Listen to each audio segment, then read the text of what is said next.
What's happening, guys? Sam Adams here, and welcome to a brand new episode of Caffeinate today for May the 30th of 2019. My name is Samuel Adams, and welcome to today's show. Of course, as always, I do hope this one does find you well, and today we have a ton of news to dive into, as we tend to, because the show is never short on stories.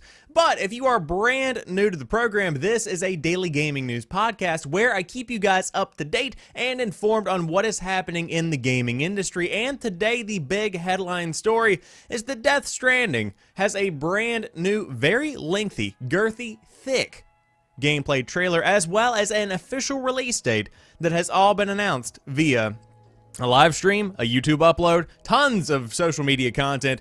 We have a lot to break down nonetheless. On top of that, Call of Duty Modern Warfare has been leaked as well. Not entirely, but the box art, a couple of screenshots in a small thumbnail format, and of course an October release date on top of it all.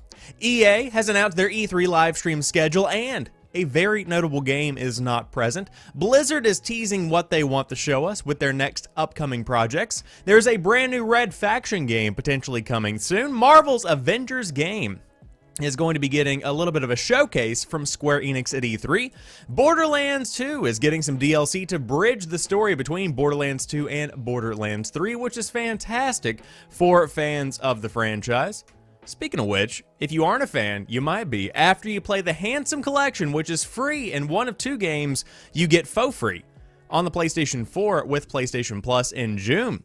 In addition to that, if you do not have a PlayStation, the PlayStation Days of Play is set for June 7th to the 17th, and I will give you the rundown of all the biggest deals on that lineup. Radical Heights has been acquired by Justin Roiland's VR studio Squanch Games. Radical Heights being the failed battle royale made by Cliff Bleszinski after Lawbreakers kind of tanked after a little bit of time. But on top of all of that, that Ghostbusters game we talked about last week is going to be getting a remaster as officially announced, and Iron Maiden is suing Iron Maiden. A fun story to end off the day for you and I. But for Iron Maiden, no. But that is pretty much the lineup for today's show, and again, I do hope you enjoy what I bring to the table. But without further ado, let's go ahead and start breaking down this Death Stranding news, because it's confusing, it is Hideo Kojima through and through, and injected into my veins because it looks incredibly interesting. But hopefully, we can clear up what this game is together and try and muddle our way through it. But Death Stranding has a gameplay trailer and a November release date. Hideo Kojima's upcoming title appears to promise a journey across a fractured America filled with monsters. Death Stranding, the long-awaited upcoming video game from amateur developer Hideo Kojima. Pause. Not amateur developer. Let's make that very clear. The dude's been in the industry for a long time. Could be considered an indie development studio, but oh, Hideo Kojima, he's no amateur. Has finally been unveiled after months of cryptic teases. In a star-studded trailer released on PlayStation's Twitch channel on Wednesday, Sony revealed the launch date of November the 8th, as well as some gameplay and story.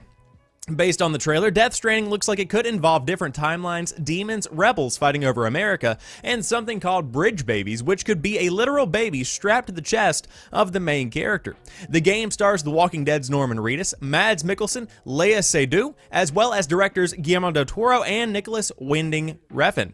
I believe I said that all correctly. But like Kojima's Metal Gear Solid series, Death Stranding appears to be a third-person action game. The player takes control of Sam, played by Reedus, as he journeys across what appears to be America, going by the trailer's many cues to reconnect a fractured society. The trailer shows off Sam using various tools to traverse an apocalyptic landscape, including using a ladder to climb a mountain and a rope to descend one, sneaking through tall grass to avoid spear-wielding bad guys, and fighting in what appears to be the trenches of World War I based on the tanks Sam dodges and the uniforms of the soldiers. Sam's mission seems to come from the President of the United Cities of America. "You can make America whole," the President tells Sam from a sickbed in the Oval Office. "Bridget," Sam replies, "you're the President of jack shit." And of course, when Norman Reedus says it, much more enticing, much more enthralling, much more emotional, etc. The world of Death Stranding seems to focus on America in the wake of some kind of collapse. Cities are scattered across the country, but the countryside is full of bandits and a supernatural force that appears to drag Sam into the past or another timeline or dimension of some sort in the trailer. This supernatural force, something called the BTs, take the form of tar-like spirits that bubble up from the ground. A menacing character called Cliff, played by Mads, haunts the trailer. He seems connected to the BTs somehow, appearing both in a seemingly human form and apparently as part of a skeletal crew of soldiers impervious to fire. The trailer ends with Cliff staring at the camera. "I'll show you the real thing soon. I promise," he says. "The whole wide world will be yours to explore, and you'll be able to go anywhere you want, even the moon." Death Stranding will hit the PlayStation 4 on November 8th, 2019, and there is a good chance that more footage, news, gameplay, images will come out of E3 in just a couple of weeks, but nonetheless, incredibly interesting to see exactly what Death Stranding is, and of course, we'll take a look at it for just a couple of moments. The entire trailer itself is nearly 9 minutes long. That's a bit of a trek for your boy, you know. Normally, trailers are between 2 and 3 minutes to maintain everyone's attention. Make no mistake, Hideo Kojima does not fail in grabbing the attention of the viewer.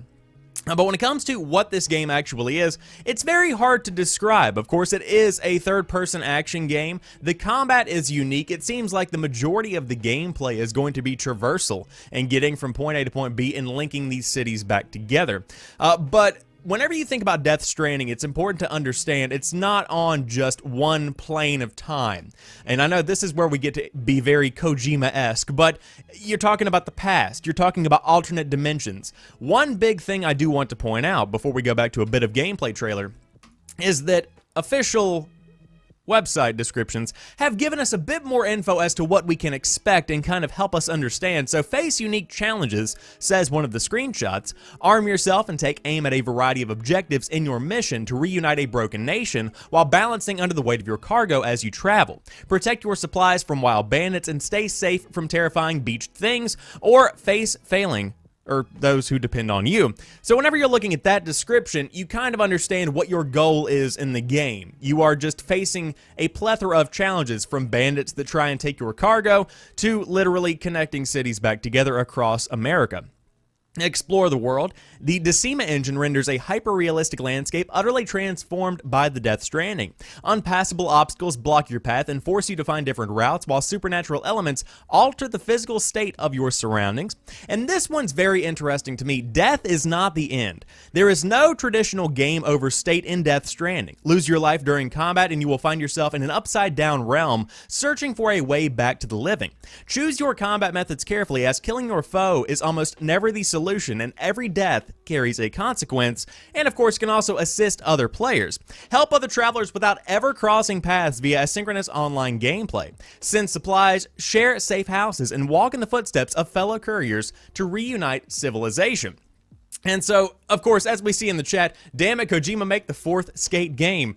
This one's not that, although I will say, as you traverse the landscape, it would be nice to have a skateboard. Nonetheless, I digress. The game itself looks gorgeous, as we were just saying. The trailer is something like you have never seen before, and this game is truly going to be one, in my opinion, that you either understand or you don't. It meshes with you and you get it, or you simply don't. And in my mind, whenever I'm looking at Death Stranding, it brings me back to the quiet portions of Metal Gear Solid 5, of course, Quiet being a character that I never fully grasped. Like, I don't understand half of what happens in the weird side of Metal Gear Solid. I don't think anyone does. Of course, people do, but you know what I mean. That's kind of the vibe that I'm getting from this. Again, the game itself, beautiful. The trailer, perfectly executed. The gameplay seems enticing. It's a very unique idea.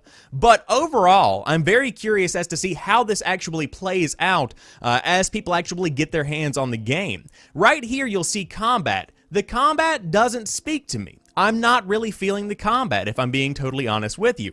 You see spears being thrown, but whenever Norman Reedus' character Sam begins to actually fight, It's just hand-to-hand combat. It's just basic punches, basic, tracking that was recorded. I don't feel like this is the full girth of the combat that I can expect. Again, as the description says, killing people actually has a big issue, or at least it has some kind of impactful meaning in the game. It's not just mindless killing. What you do actually matters. And so it's going to change things a good bit whenever you're bringing these mechanics into play. But again, Norman Reedus has always been a big part of Death Stranding, and Hideo Kojima definitely has some kind of vision, as he always does. Whether we understand it or not, as basic Earthlings, that's still yet to be decided. But without a doubt, exciting to see the game in its full format in a 9-minute video, but I would highly encourage you to check it out for yourself, watch it, break it down, give your synopsis of it, because it's kind of an experience, to be honest. I'm excited to see what does come out of it all. But without further ado, there's tons of time to talk about Death Stranding, but not too much time to talk about Call of Duty, and we won't need to talk about it too much today, because Modern Warfare has officially been leaked, it has an October release date, and Captain Price hypothetically could be coming back. I'm not going to dwell on this story for a ton of time, because again, today we are getting a giant reveal of the next Call of Duty game at 1 p.m. Pacific time. 1 p.m. Eastern Time, 11 a.m. Pacific Time, if you did want to see the full reveal via the official Call of Duty outlets. But let's talk about this leak. The official Call of Duty YouTube channel has leaked Modern Warfare's release date and given us a glimpse at the main art and the title treatment.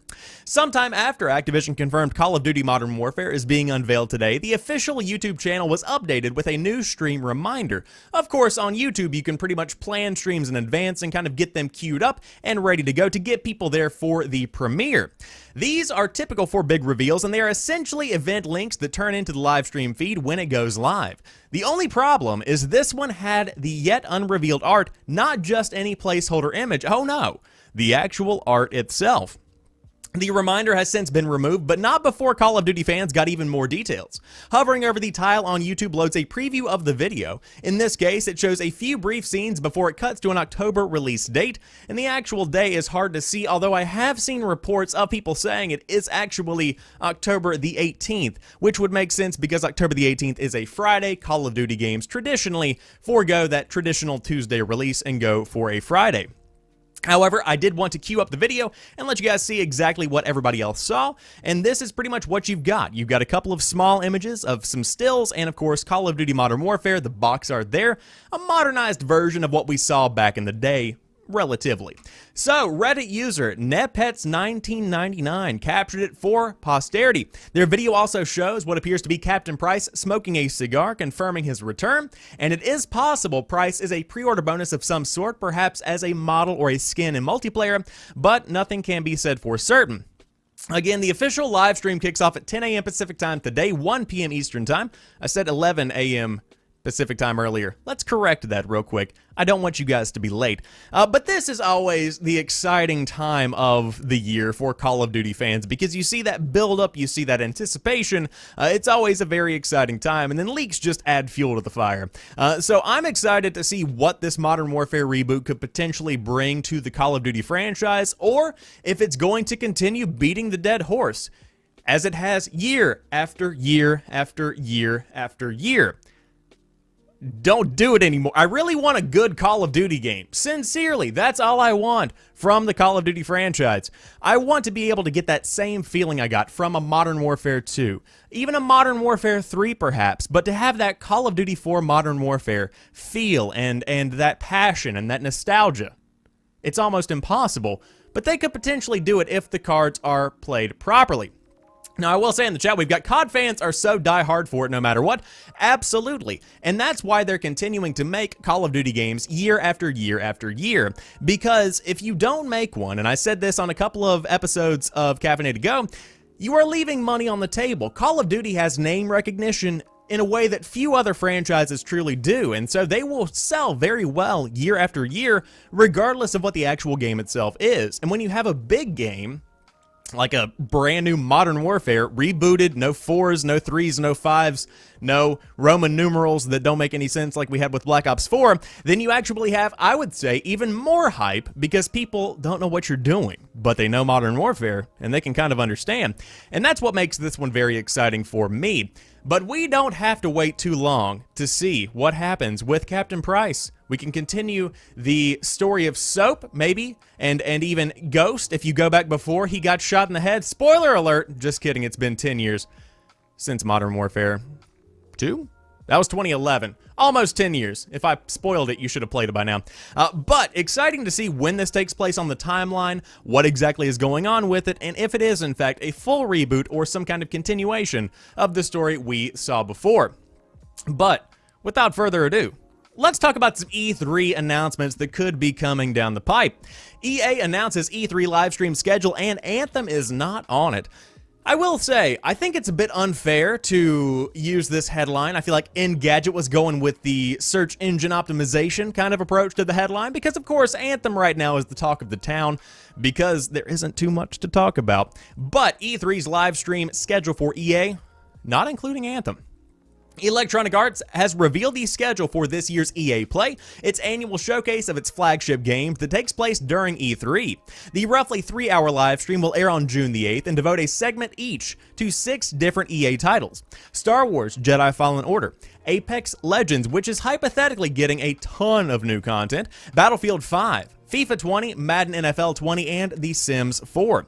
But what sticks out is the agenda's exclusion of Anthem, a decision probably made in the interest of optics. The much-anticipated BioWare shooter had a disastrous bug-filled launch in April. Multiple patches have been released since then. The game's latest update was unveiled today, they write yesterday, and out right now, and BioWare plans to drop some more Anthem-related news on May the 30th during a separate live stream. Again, a lot of news coming today on both Modern Warfare, Anthem, and tons of other info as well.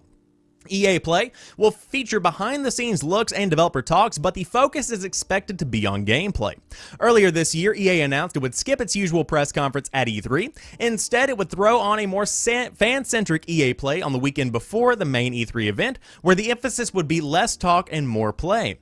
And if you weren't lucky enough to score tickets to the event at Hollywood Palladium, you will have to watch from home. Simply tune into EA.com or EA's channels on YouTube or Twitch for the full rundown. But again, 6 games being shown off with Fallen Order, Apex Legends, Battlefield 5, FIFA 20, Madden NFL 20, and The Sims 4. And so, we will see what happens with their EA Play conference, of course, coming up in just a couple of days, basically, at this point.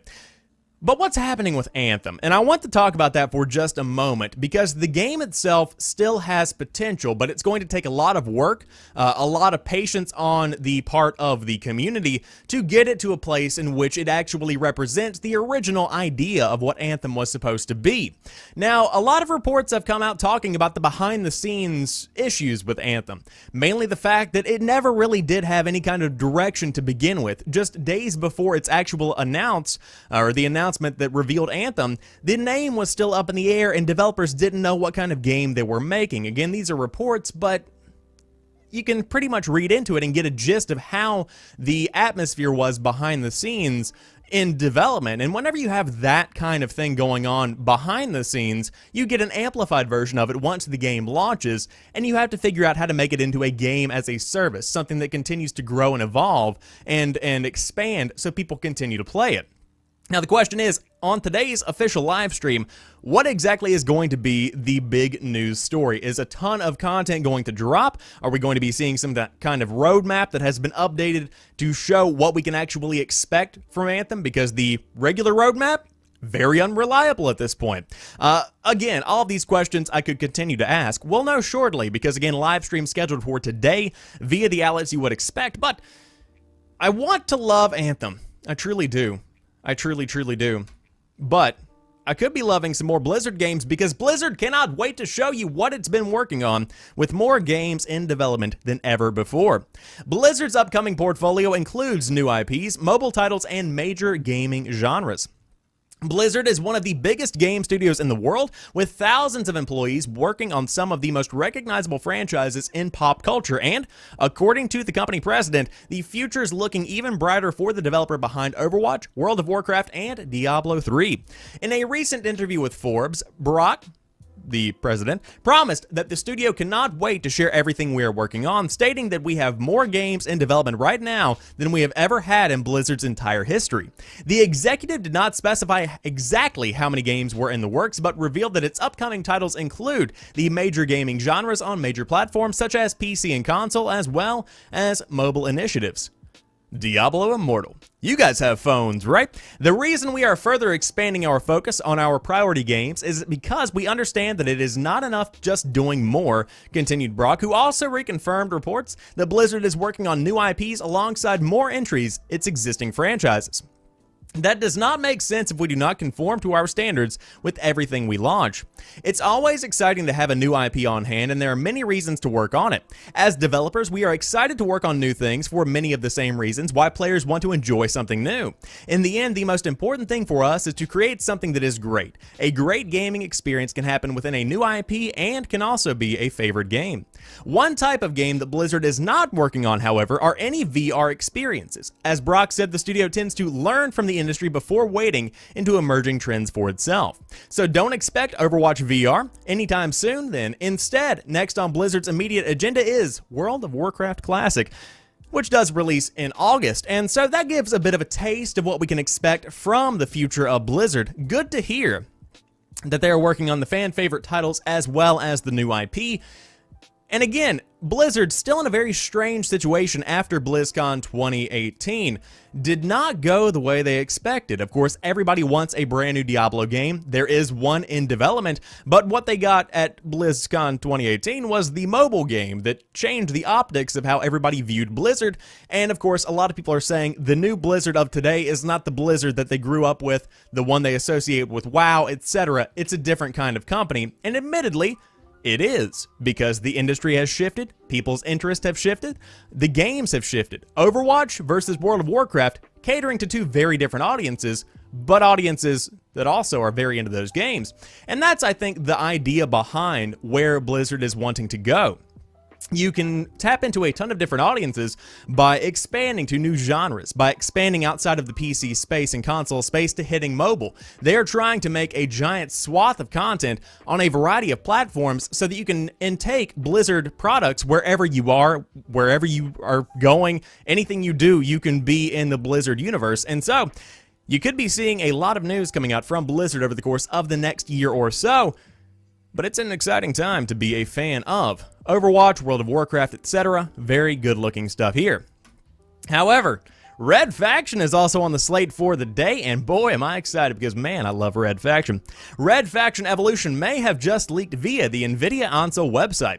Did NVIDIA's photo mode compatibility leak just list a new Red Faction game ahead of E3? It very well could have. E3 surprises are often leaked by retailer databases or blurry photographs, but it's not every day that a new game is leaked by a screenshot tool. But that may have happened with Red Faction Evolution, which users on the Meta Council forum spotted on NVIDIA's Ansel compatibility page. Ansel is NVIDIA's tech for taking 360-degree screenshots in games, adjusting post-processing, resolution, and so on. It's a high-powered photo mode that quite a few PC games support these days, including, supposedly, Red Faction Evolution. There has not been a new Red Faction game since 2011's Red Faction Armageddon, but the series has shown signs of life recently with Red Faction Guerrilla Remastered Edition, haha, dad pun, released in 2018. THQ Nordic published that re-release, and at the time we said we hoped they would bring back Red Faction for another shot, and just this week the publisher said it had 48 unannounced games in development. Knowing that, a game called Red Faction Evolution being announced at this E3 does not sound so crazy at all, and of course I hoped to God that this is a brand new Red Faction game. For those that have not, Red Faction Guerrilla is a phenomenal game. It's one that came out back in, I think, 2008 or 9 on the PlayStation 3, Xbox 360, and PC, and then, of course, the Remastered Edition came out on the Xbox One, the PS4, and the PC as well via a free update if you had the OG.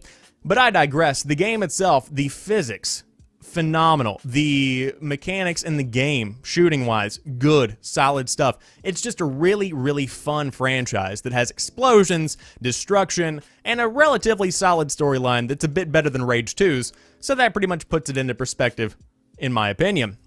But of course, we will see what happens with Red Faction when E3 does roll around, but I surely hope Evolution is true, because man, I would love to see a brand new Red Faction game coming in 2019 or maybe even 2020, if that is the plan. However, there is an Avengers game coming down the pipe, and Square Enix is going to be revealing it at this year's E3 events. The big reveal for Marvel's Avengers will be on June the 10th. Square Enix is finally set to reveal its long-awaited Avengers game, according to a tweet from Marvel Entertainment. The comics and movie giant tweeted on Wednesday morning that the reveal will come on June 10th during Square Enix's E3 2019 press briefing, which is set to begin at 9 p.m. Eastern Time. The tweet referred to the game as Marvel's Avengers. The Avengers game was also announced back in January of 2017 with a short teaser calling it the Avengers Project. The video showed a slow pan across an iconic weapon scene of some of Marvel's most famous characters like Captain America's shield, and one of Iron Man's repulsors. Since then, we've only gotten bits and pieces about the game with no real substantial details. But one of the few things we know for sure is that the Avengers game will be developed by Crystal Dynamics, the studio behind the recent Tomb Raider games. Working in collaboration with Crystal Dynamics will be Eidos Montreal, which most recently made 2016's Deus Ex Mankind Divided and 2018's Shadow of the Tomb Raider. It is not clear when exactly the game will take place or if it will even tie into the larger Marvel Cinematic Universe.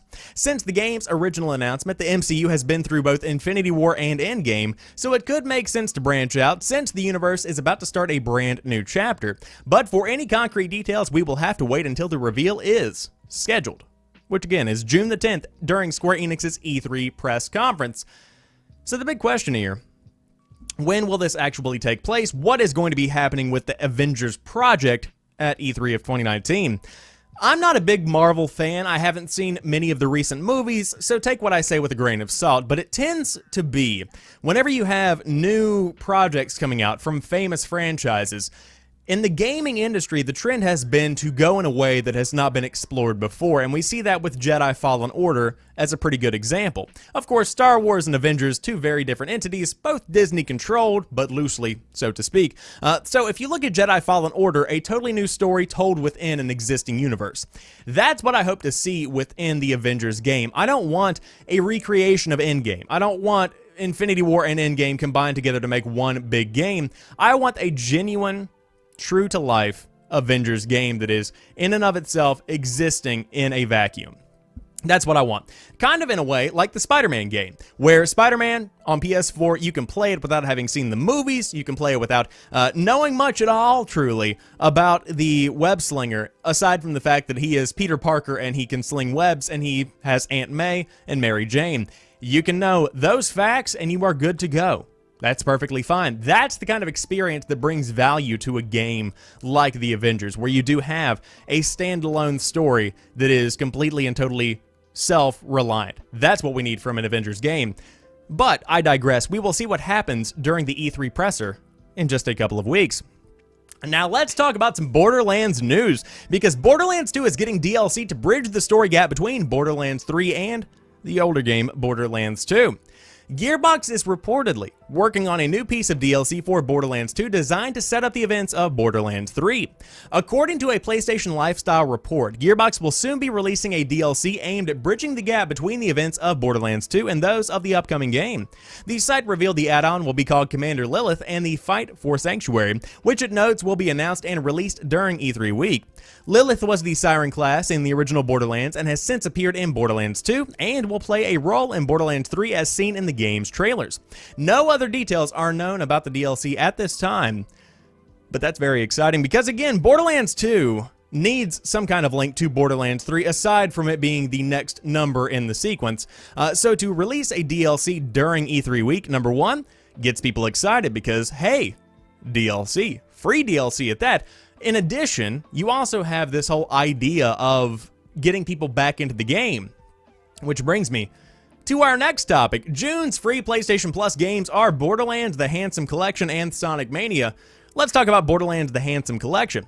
First, June's monthly free games for PlayStation Plus subscribers offer a heady mix of high-speed retro platforming and over-the-top shoot and loot FPS action. Available to download starting next week on June the 4th, let's take a closer look. Getting excited for the freshly announced Borderlands 3 launching later this year? Now is the time to revisit the franchise with Borderlands The Handsome Collection, which includes both Borderlands 2 and Borderlands the pre-sequel, to get reacquainted with Gearbox's hilarious loot-focused FPS series. Not only does the Handsome Collection include all DLC for both titles, enhanced local multiplayer, and remastered visuals, but if you played either title on PS3, you can carry over your save data and pick up where you left off in the PS4 version. So, let's pause there. This brings a huge amount of value, and this was a genius collaboration. So, of course, many people already have the Handsome Collection or Borderlands 2 on their PC or console because of stuff like the Handsome Collection and, of course, other compilations that have come out as well. And so if you have this, to release a free DLC during E3 week, in addition to the game being free during June, the month of E3, on PlayStation 4, you are going to be having a lot of people getting invested in the world of Borderlands for potentially the first time, hitting that final DLC that has just been added, and then getting set up to go straight in to Borderlands 3 when it comes out later on this year. So that's the exciting idea behind that, and I cannot wait to see that. But if you're not into Borderlands, you might be into Sonic Mania, which is our second PlayStation Plus game for June. The Blue Blur returned in style in 2017 with this lovingly crafted throwback to the Sega Icon's 2D side-scrolling roots, tailor-made. There's a trailer as well, but tailor-made to put an ear-to-ear grin on the faces of the Sonic faithful. You know the drill. Sonic, Tails, and Knuckles face off against their old nemesis, Dr. Eggman, across a variety of reimagined classic stages and brand new zones. Expect lightning-fast platforming thrills, countless collectibles, hidden areas, and both competitive and cooperative multiplayer modes for 2 players.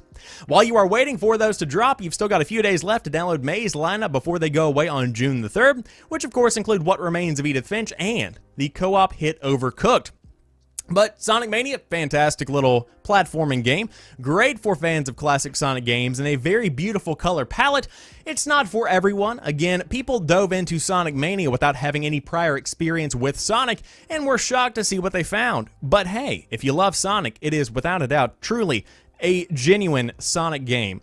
Not any kind of reboot, not any kind of new concepts. It is a Sonic game through and through, just as you would find on Sega's early days. But if you want either of those games, again, June includes Borderlands The Handsome Collection and Sonic Mania for those PlayStation Plus subscribers. But if you don't have PlayStation Plus, you could get it at a pretty good discount on top of many other PlayStation products with the Days of Play 2019 event set for June the 7th to the 17th, 2019. So, Days of Play 2019 will run from those dates and feature various deals on PlayStation hardware, accessories, and exclusive titles at retailers, Sony Interactive Entertainment announced today. Here are the details. We are pleased to announce, the Days of Play is back. The annual global promotion celebrates the passionate PlayStation community with a huge thank you from us for all of your support in the past year. Because of you, PlayStation continues to be the best place to play while driving success for games like God of War and Marvel's Spider-Man. From June 7th to the 17th, you can find awesome deals on hardware, which include the limited edition Days of Play 1TB PlayStation 4 console at the promotional price of $299.99. And then on top of that, some other good deals as well. The Jet Black PS4 Pro is $350. The PlayStation VR bundles start at $250. And then, of course, Europe-specific PlayStation VR bundle listings start at €179 and €209. I think it's euro. No, £180. I'm learning my international measurements. And £209 as well. The DualShock 4 and Special Edition DualShock 4 wireless controllers start at $40. And then, of course, you have stuff like Days Gone for $20. God of War for $20 as well. And Marvel Spider-Man for, you guessed it, $20. PlayStation Hits games selected titles are on sale for $10. And, of course, there are specific deals for North America specific listings, which you can check with your local retailers. So overall, some really good deals for fans of PlayStation products, and I personally would say the standout highlights for me include the games specifically, because Days Gone came out just a couple of months back, weeks back actually, and $20 on sale, a really good price to pay for that. But PlayStation Hits are inevitably pretty good games, and to get them for $10 a piece, or at least selected titles for $10 a piece, is a very, very, very good deal. So again, if you do want to dive into the days of play, you can check out the full lineup on the PlayStation blog and see if it's something you might be interested in, including that limited edition Days of Play console, which in my opinion doesn't look as good as the 2018 edition, but you can't win them all, you know what I mean? And if anybody knows that you can't win them all, it is absolutely Cliff Bleszinski, because Radical Heights failed, but the trademark has been acquired by Justin Roiland's VR studio, Squanch Games.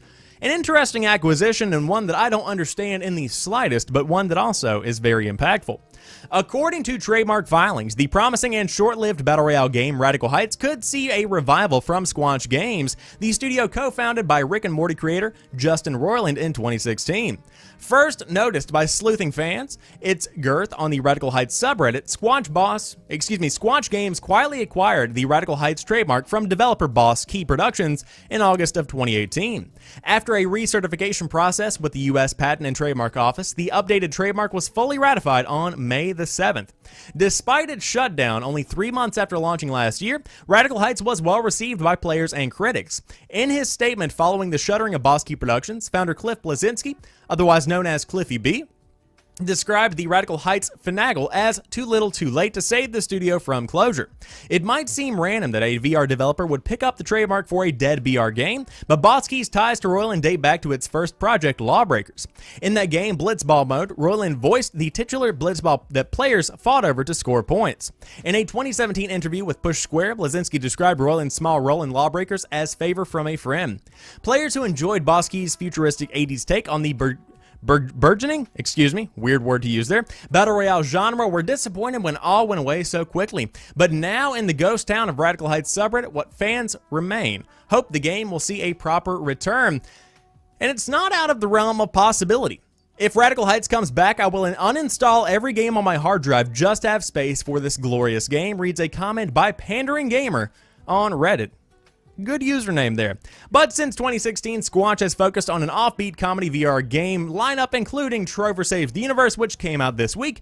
And so, if you do want to at least hold out hope for a Radical Heights comeback, you could actually be getting it.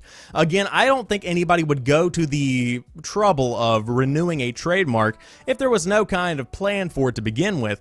But again, Radical Heights is a game that I played for maybe about an hour. It was fine. Again, it was during that weird period of time where Fortnite wasn't quite at its height yet, and so there was still room for a game that looked and played a lot like Fortnite, and a bit of H1Z1 thrown in there as well, and that, my friends, was Radical Heights. So we will see if there is actually a game coming down the pipe. You could be seeing some kind of announcement surrounding E3. Maybe that's whenever they would choose to make their debut. But again, free-to-play Battle Royale title Radical Heights could in fact be coming back. And of course, the next story of the day. You guys might remember last week we talked about Ghostbusters, a video game that came out back in 2009, I believe, getting a remaster potentially. It made no sense. Nobody thought it was actually coming. It's actually here. That pretty good Ghostbusters game is being remastered. 2009's Ghostbusters, the video game, is being remastered for the PlayStation 4. A trailer for the game has been released and confirmed that it is being developed by Saber Interactive, which recently worked on World War Z and NBA 2K Playgrounds. The PS4 game is set to launch in 2019.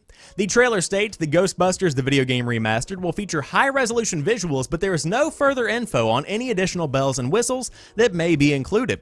It also seems that the original cast will once again be voicing their characters.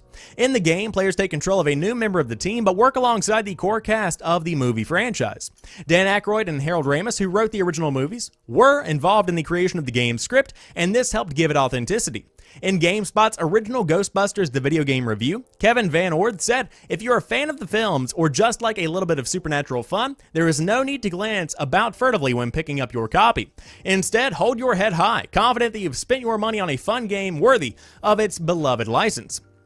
The production values nail the Ghostbusters vibe. The sound effects in particular are fantastic, from eerie whispers in hotel hallways and groans of bosses to the whooshes. The whooshes, okay then, and slurps of pulling a ghost into a trap.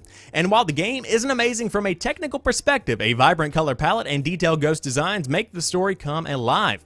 And of course, a new Ghostbusters film is also in production and expected to release in 2020, and it's set in the world of the original Ghostbusters, 1984, and Ghostbusters 2, and Jason Reitman, up in the air, and Juno, the son of original Ghostbusters director Evan Reitman, is writing and directing the movie. And so, we will see what happens with Ghostbusters in both the film world and the game world over the course of the next 2 years.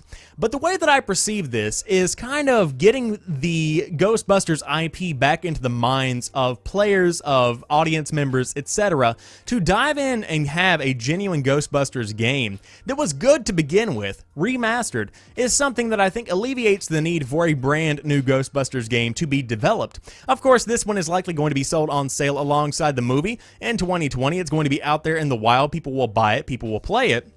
And again, if it's a solid game, which according to many people it was, there's no reason to, as I said, make a brand new game. You just go, put a new coat of paint on this one, and hey, lo and behold, boom, good, at least decent Ghostbusters game. And so, in a world where remasters are obviously not exactly few and far between, it's not shocking to see the remaster, and to be fair, the trailer itself looks really good for what it is, a 2009 game with a new coat of paint on it. But of course, Ghostbusters, fantastic franchise, very fun little world to be in. But if you did want to check out the full trailer, it's up now on YouTube if you did want to give it a look. And you could be giving it a look because you have some time on your hands and you don't have any kind of stress in your life, potentially. But Iron Maiden, no, they have stress for sure. Heavy metal band Iron Maiden has launched legal action against game developer 3D Realms, publisher of retro first-person shooter Iron Maiden. Ion Maiden. Whoops, I see the issue here. Lawyers for the legendary British band want $2 million for the attempt to trade off Iron Maiden's notoriety, The Guardian reports. Ion Maiden, the game, not the band, has been available via Steam Early Access since February 2018, with a full release set for later this year. It stars bomb disposal expert Shelley Harrison, which the lawsuit agrees is a nod to Iron Maiden member Steve Harris. It also has a skull in its logo, which the lawsuit suggests is a reference to band mascot Eddie. And there they are side by side. As you can see, there's Ion Maiden, there's I Run Maiden. You see where they're going with this. 3D Realms has responded to the lawsuit via Twitter, calling it frivolous. We at 3D Realms, our co-publishers 1C Entertainment and developer Voidpoint, will review our options once we receive official notice of the lawsuit and will make any unnecessary decisions. I apologize, let's back up. Any necessary decisions at the appropriate time, the publisher stated. Regardless, everyone continues to work diligently on Iron Maiden to deliver the best possible experience later this year. On the bright side, it is great publicity to have Iron Maiden talking about Ion Maiden, but there is clearly a bit of a nod, if you will, to Iron Maiden, which, to be fair, is something that I don't think is actually intentionally offensive in any kind of way, shape, or form. But nonetheless, whenever you are using that kind of name and that kind of iconography, you could be running into a couple of issues here, so we could be seeing a full lawsuit play out over the course of the next year or so, and of course, I'll let you guys know if that is in fact the case. But Iron Maiden launching later this year on, I would assume, PC, since it's out in early access right now. But nonetheless, interesting story to end off today's show. And with that, we do end off today's show. And again, if you are brand new to the program, thank you for making it all the way to the end. And click that subscribe button, because this show is hosted 5 days a week, Monday through Friday, live on twitch.tv/SamuelAdams at 7 a.m. Eastern Time. But then it's taken down and put up on youtube.com/SamuelAdamsMedia, as well as podcast services around the world if you did want to get it via that route. But until tomorrow, you guys have a phenomenal rest of your day. I will talk to you soon, and peace.